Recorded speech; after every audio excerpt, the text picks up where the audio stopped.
어제 아침에 같은 본문 생각하면서 특별히 10절 말씀 중심으로 해서 우리 하나님은 분노를 찬송으로 바꾸실 수 있는 분이다. 무슨 뜻이라고 했습니까? 분노할 수밖에 없는 상황, 원망할 수밖에 없고 불평할 수밖에 없는 상황을 저절로 찬송이 나올 수밖에 없는 그런 상황으로 능히 바꾸실 수 있는 분이다 라고 말씀드렸어요. 10절 다시 한번 볼게요. 진실로 사랑의 노여움은 사람의 노여움은 주를 찬송하게 될 것이요. 자, 그러므로 우리는 어떻게 해야 된다고 그랬어요? 그 남은 노여움은 주께서 금하시리이다. 때때로 너무 힘들어서 하나님 앞에서 분노할 때도 있고 원망할 때도 있고 불평할 때도 있지만 적당히 해야 한다 하는 그런 말이. 여러분 어떻습니까? 어떤 사람 앞에서 지나치게 화를 냈다가 나중에 무안할 때가 있잖아요.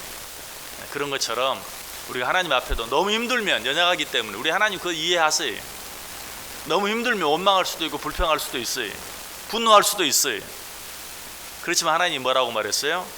분노하더라도 해가 지도록 분노하지 말아라 라고 이야기하고 있죠.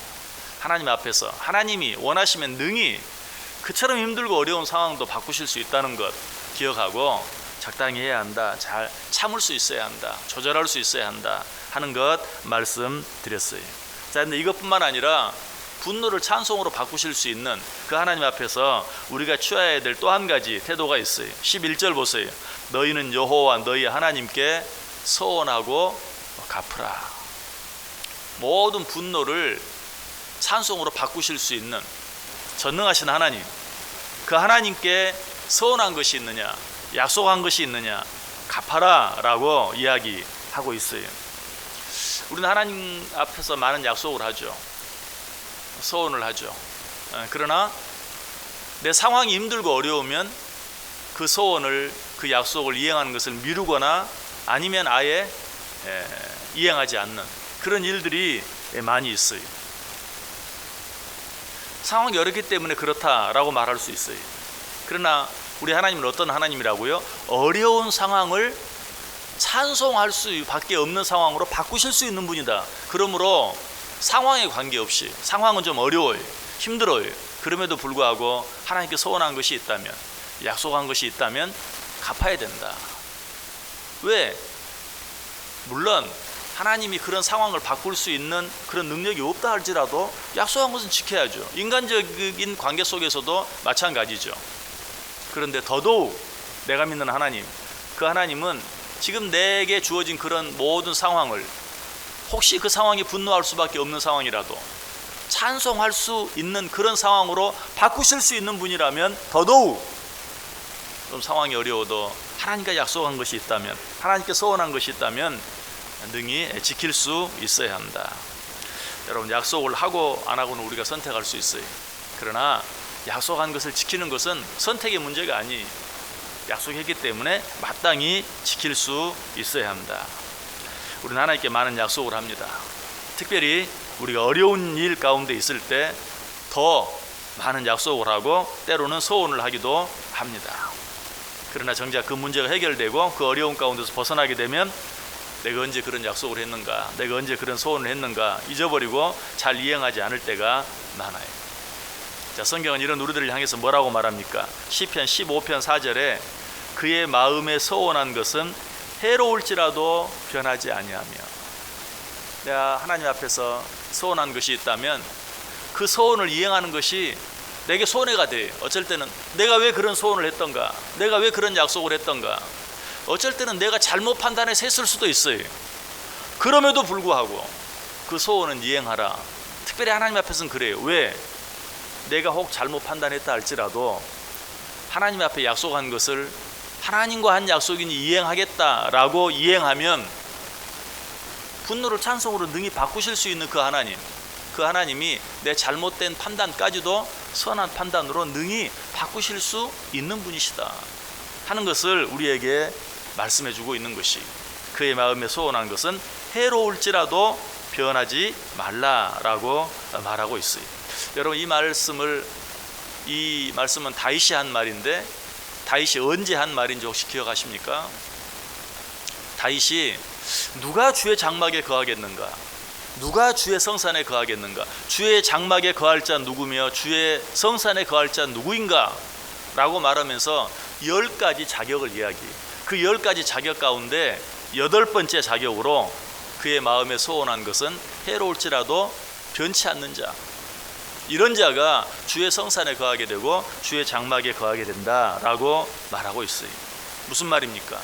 하나님과 한 약속, 하나님 앞에서 한 서원들을 성실하게 수행하는 자, 이런 자들이 하나님의 장막에 거하게 되고 하나님의 성산에 거하게 된다. 하나님의 장막에 거하고 하나님의 성산에 거한다는 말은 무슨 말이? 주 안에서 진정한 평안을 누리게 될 것이다.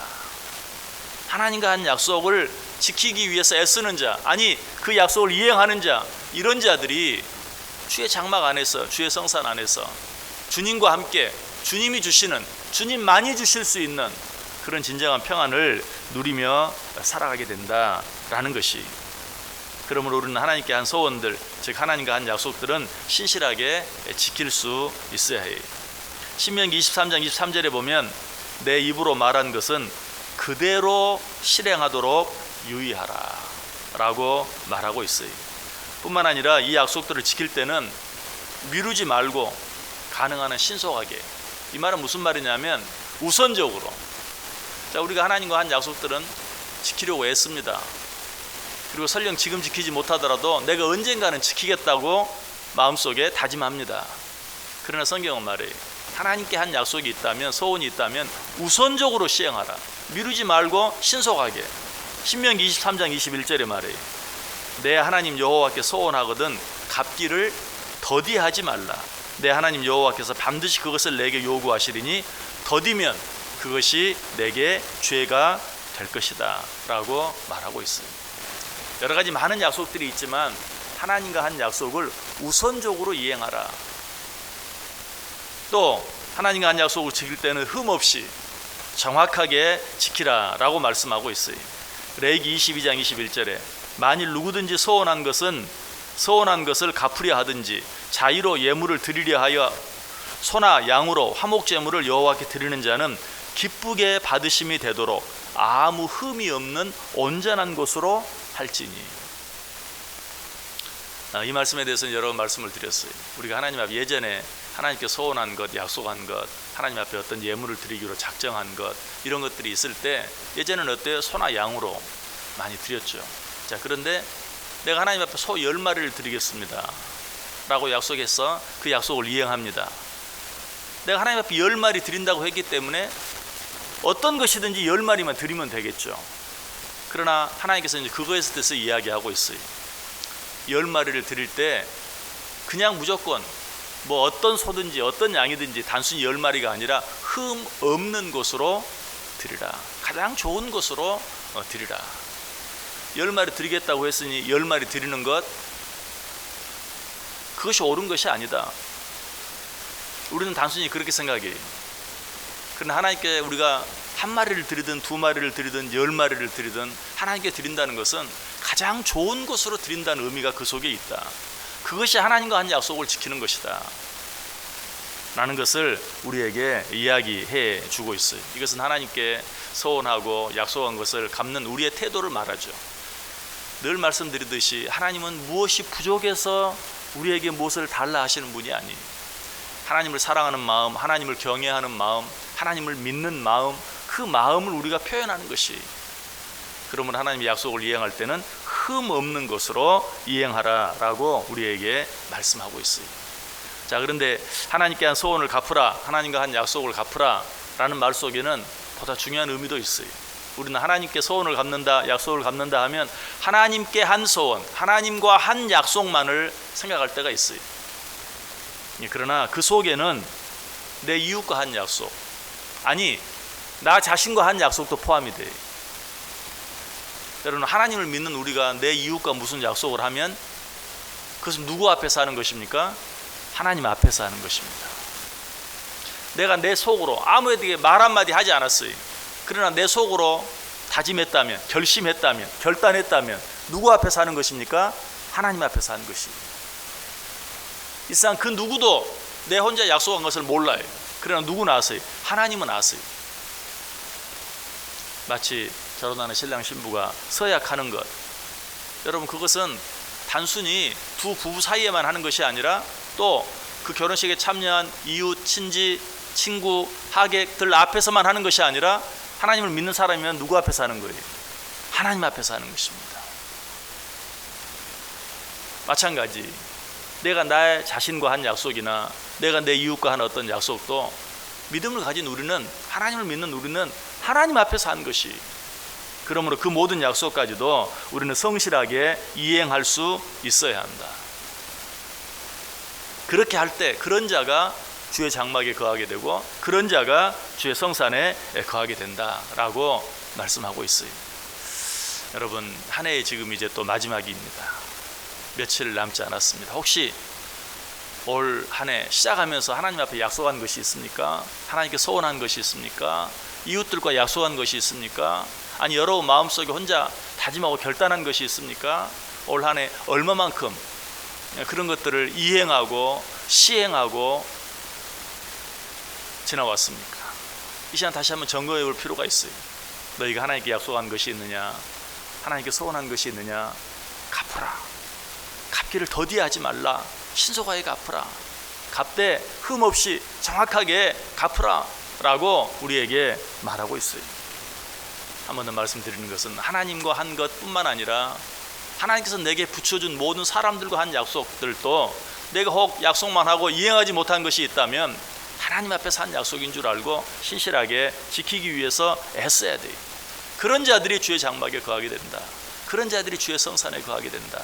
그런 자들이 주님이 주시는 진정한 평안을 누리게 되고 주님께서 약속하신 축복을 받아 누릴 수 있다라고 우리에게 말씀하고 있어요. 하나님과 모든 약속들, 또 내 이웃들과 한 모든 약속들, 나 자신과 한 약속들 성실하게 이행함으로 하나님께서도 우리에게 약속하신 그 은혜와 축복을 풍성히 내리실 수 있는, 그래서 그것을 받아 누릴 수 있는 저와 여러분 될 수 있기를 주님의 이름으로 간절히 축원합니다. 기도하겠습니다. 사랑과 은혜가 많으신 하나님,